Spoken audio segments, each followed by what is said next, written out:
مرحبا بكم مشاهدينا الكرام في هذه النشرة الإخبارية العاجلة. فيضانات طنجة وتطوان تودي بحياة 6 أشخاص جلهم أطفال.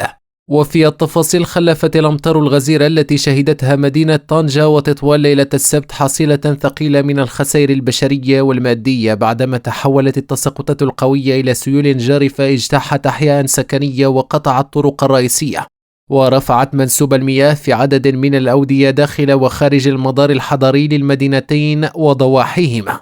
وفي طنجة اهتزت ساكنة دوار الدعيعات التابعة للجماعة القروية أحجار النحل عند حوالي الساعة 10:30 ليلا على وقع فاجعة إنسانية مؤلمة إثر مصرع طفل وشقيقته يبلغان من العمر 7 و5 سنوات، بعدما انهار عليهما سور مطبخ منزل الأسرة بفعل الأمطار الغزيرة المصحوبة برياح قوية. كما أصيب شقيقهما الثالث بكسور على مستوى اليد والرجل اليمنى، استدعت نقله على وجه السرعة بواسطة سيارة إسعاف تابعة للوقاية المدنية إلى قسم المستعجلات بالمستشفى الجامعي بطنجة. شكرا لكم مشاهدينا الكرام على حسن المتابعة، دمتم في أمان الله، إلى اللقاء.